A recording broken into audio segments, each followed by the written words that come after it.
sean dos hombres, pero recuerdo ahora una frase de Chesterton llena de conocimiento del mundo y de poder simbólico.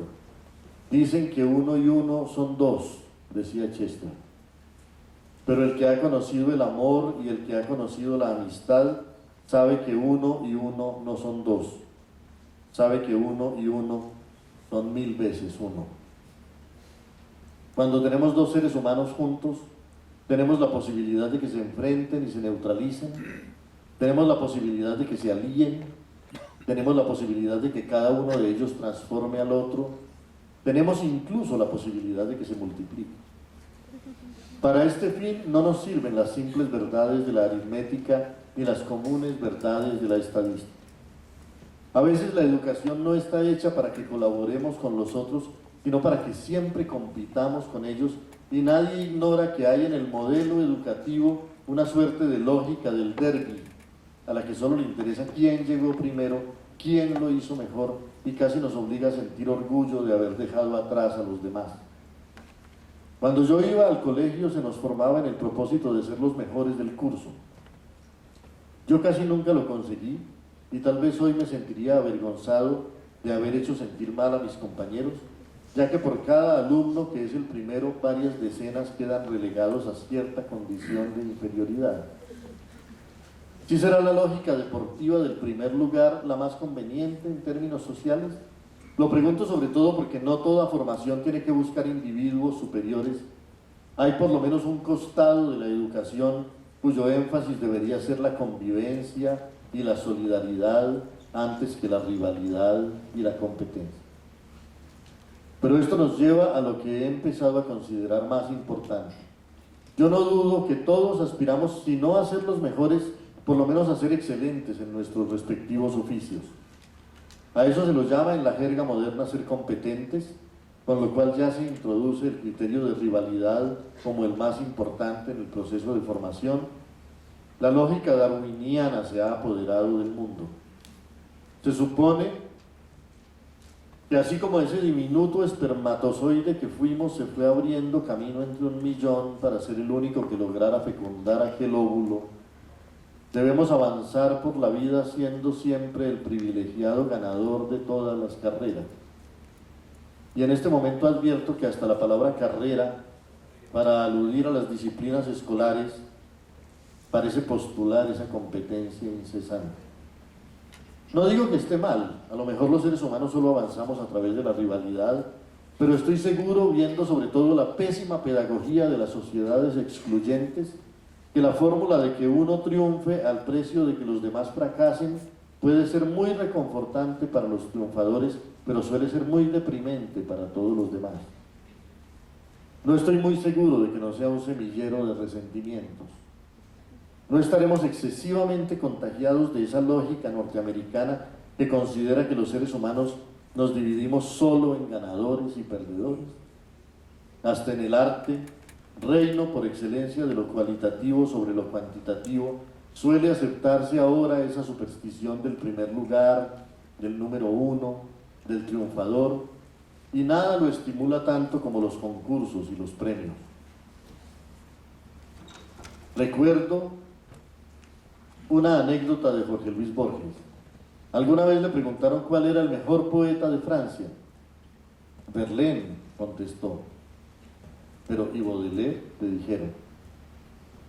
Ah, sí, Baudelaire también es el mejor poeta de Francia. Y Victor Hugo también es el mejor.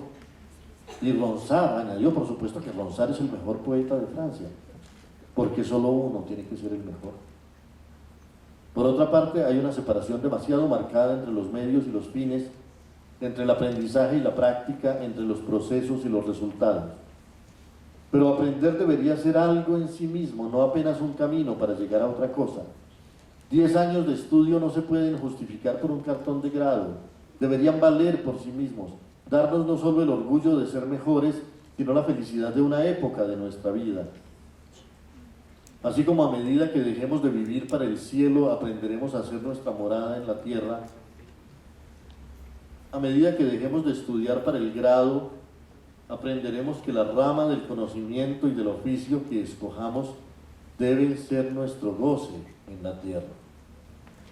y ello tal vez nos ayude a avanzar en la interrogación de las claves del aprendizaje. ¿Quién dice que el aprender es algo cuantitativo, que consiste en la cantidad de información que recibamos? ¿Quién nos dice que el conocimiento es necesariamente algo que se adquiere, que se recibe? ¿Qué pasaría si el aprender fuera perder y no ganar? Tal parece que así es realmente.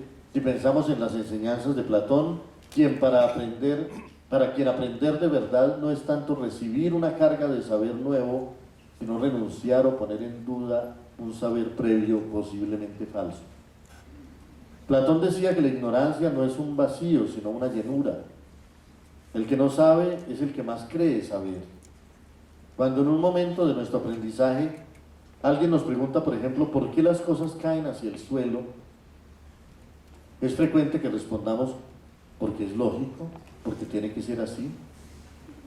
Alguien socráticamente nos demostrará que no es lógico, que no tiene que ser así, y nos mostrará que hay cosas que no caen, como las nubes, o los globos, o la luna, y que por lo tanto el caer no es una necesidad, sino algo que obedece a una ley que merece ser interrogada. Nos demostrarán que lo que parecía ser evidente no era más que nuestra falta de interrogación, y que muchas certezas que tenemos podrían derrumbarse. Todo está comprendido en otro famoso aforismo de Wilde: no soy lo suficientemente joven para saberlo todo. No somos cántaros vacíos que hay que llenar de saber. Somos más bien cántaros llenos que habría que vaciar un poco, para que vayamos reemplazando tantas vanas certezas por algunas preguntas provechosas. Y tal vez lo mejor que podría hacer la educación formal por nosotros es ayudarnos a desconfiar de lo que sabemos, darnos instrumentos para avanzar en la sustitución de conocimiento. Pero, ¿estará dispuesto un joven a pagar por un modelo educativo que en vez de convencerlo de que sabe, lo convenza de que no sabe? Posiblemente no. Pero entonces llegamos a uno de los secretos del asunto. Claro que la escuela puede darnos conocimientos y destrezas, pero a ellos no los llamaremos en sentido estricto de educación, sino adiestramiento. Y claro que es necesario que nos adiestren, pero mientras la educación siga siendo solo búsqueda del saber personal o de la destreza personal, todavía no habremos encontrado el secreto de la armonía social, porque para ello no necesitamos técnicos ni operarios, sino ciudadanos. ¿Dónde se nos forma como ciudadanos? ¿Y dónde se nos forma como seres satisfechos del oficio que realizan? El tema de la felicidad no suele considerarse demasiado en la definición de la educación, y sin embargo yo creo que es prioritario.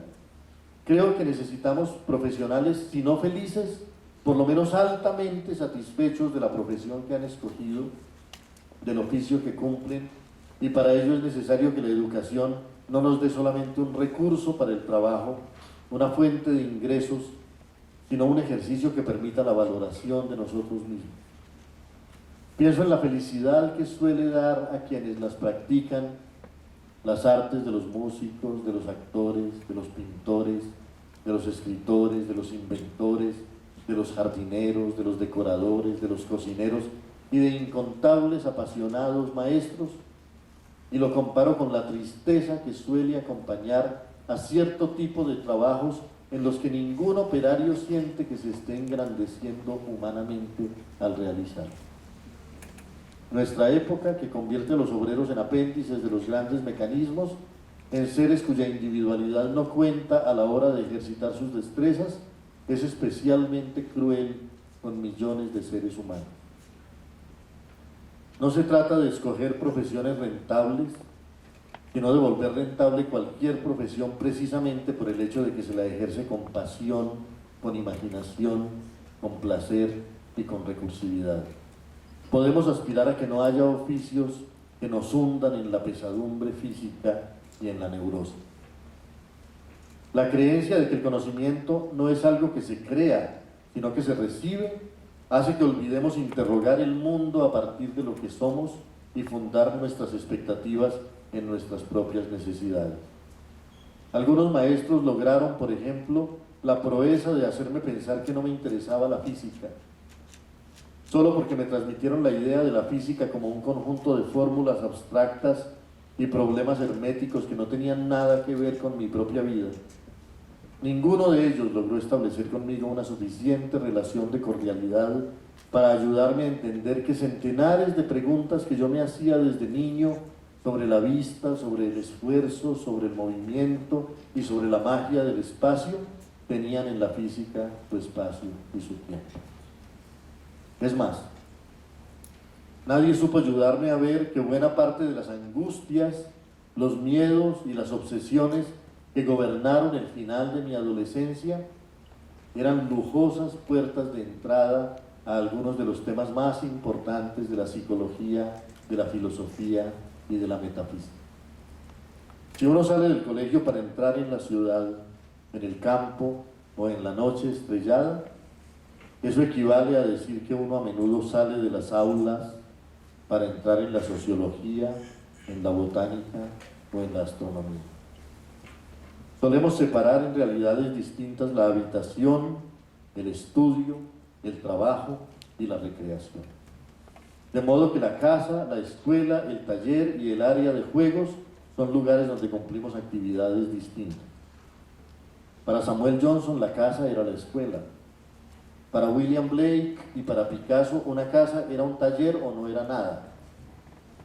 Para Oscar Wilde no podía haber un abismo entre la creación y la recreación. A diferencia del Renacimiento, donde había verdaderos pontífices, es decir, hacedores de puentes entre disciplinas distintas, hoy nos gusta separar todo, llegamos a creer que es posible estudiar por separado la geografía y la historia, creemos que no hay ninguna relación entre la geometría y la política. Sin embargo, en nuestras sociedades está claro que estar en el centro o en la periferia es ciertamente un asunto político. ¿Por qué asumir pasivamente los esquemas? ¿Por qué las enfermeras no pueden ser médicos? ¿Por qué aceptar un tipo de parámetro profesional que convierte un oficio en una limitación insuperable? Nada debería ser definitivo, todo debería estar en discusión. Solemos ver, por ejemplo, la educación como el gran remedio para los problemas del mundo. Solemos ver el aprendizaje como la más grande de las virtudes humanas, y lo es. Pero precisamente por ello hay que decir que ese aprendizaje es también una grave responsabilidad de la especie. Para aproximarnos un poco a este tema, hay que pensar en el resto de las criaturas. Se diría que el saber instintivo de las especies es una suerte de seguro natural contra los accidentes y los imprevistos. Nada nos permite tanto confiar en una abeja como la certeza de que siempre sabrá hacer miel y nunca se le ocurrirá destilar otra cosa. Si un día las abejas optaran por producir vinagre o ácido sulfúrico, el caos se apoderaría del mundo. Un perro o un oso pueden ser adiestrados para que repitan ciertas conductas, pero el ser humano es el único capaz de aprender y sobre todo el único capaz de inventar cosas distintas. La conclusión necesaria de esta reflexión es que los seres humanos aprendemos y porque aprendemos somos peligrosos. No somos una inocente abeja destilando para siempre su cera y su miel, sino criaturas admirables y terribles, capaces de inventar hachas y espadas, libros y palacios, sinfonías y bombas atómicas. Nuestras virtudes son también nuestras amenazas.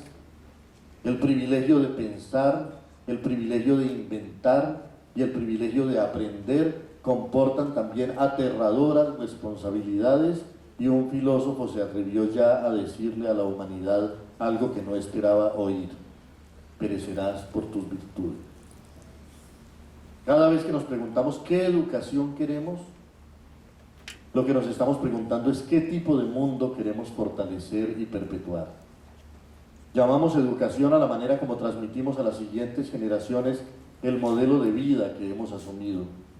Pero si bien la educación se puede entender como transmisión de conocimientos, también podríamos entenderla como búsqueda y transformación del mundo en que vivimos.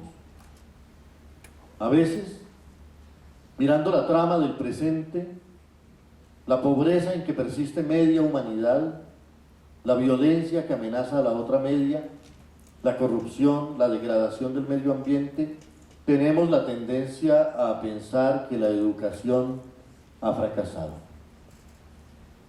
Cada cierto tiempo la humanidad tiende a poner en duda su sistema educativo y se dice que si las cosas salen mal es porque la educación no está funcionando. Pero más angustioso resultaría admitir la posibilidad de que si las cosas salen mal es porque la educación está funcionando.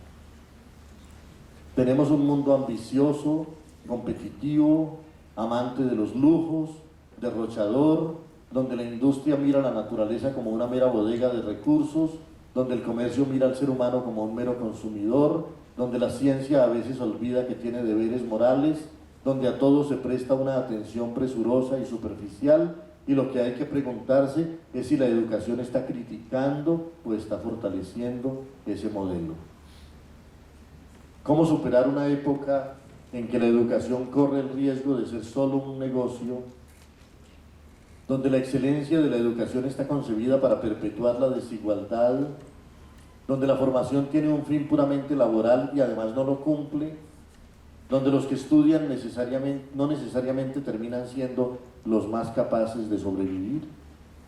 ¿Cómo convertir la educación en un camino hacia la plenitud de los individuos y de las comunidades? Para ello también hay que hablar del modelo de desarrollo, que suele ser el que define el modelo educativo. Durante mucho tiempo los modelos de Occidente han sido la productividad, la rentabilidad y la transformación del mundo. Pero hay un tipo de productividad que ni siquiera nos da empleo, un tipo de rentabilidad que ni siquiera elimina la miseria, una transformación del mundo que nos hace vivir en la sordidez, más lejos de la naturaleza que en los infiernos de la Edad Media. ¿Y qué pasaría si de pronto se nos demostrara que el modelo de desarrollo tiene que empezar a ser el equilibrio y la conservación del mundo? ¿Qué pasaría si el saber cuantitativo que transforma es reemplazado por el saber previsivo que equilibra? Si el poder transformador de la ciencia y la tecnología se convierte en un saber que ayude a conservar, que no piense solo en la rentabilidad inmediata y en la transformación irrestricta, sino en la duración del mundo. Con ello lo que quiero decir es que nosotros podemos dictar las pautas de nuestro presente, pero son las generaciones que vienen las que se encargarán del futuro y tienen todo el derecho de dudar de la excelencia del modelo que hemos creado o perpetuado y pueden tomar otro tipo de decisiones con respecto al mundo que quieren legarles a sus hijos. A lo mejor los grandes paradigmas al cabo de 50 años no serán como para nosotros el consumo, la opulencia, la novedad, la moda, el derroche, sino la creación, el afecto, la conservación, las tradiciones, la austeridad. Y a lo mejor ello no corresponderá ni siquiera a un modelo filosófico o ético, sino a unas limitaciones materiales. A lo mejor lo que volverá vegetarianos a los seres humanos no serán la religión o la filosofía, sino la física escasez de proteína animal. A lo mejor lo que los volverá austeros no será la moral, sino la estrechez. A lo mejor lo que los volverá prudentes en su relación con la tecnología no será la previsión, sino la evidencia de que también hay en ella un poder destructor.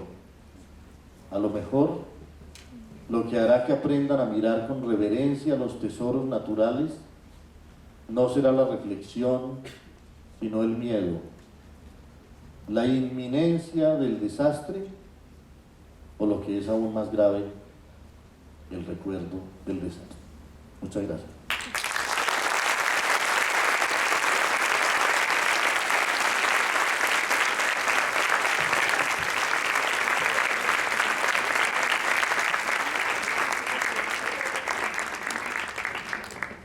Muchas gracias, doctor William Ospina, escritor.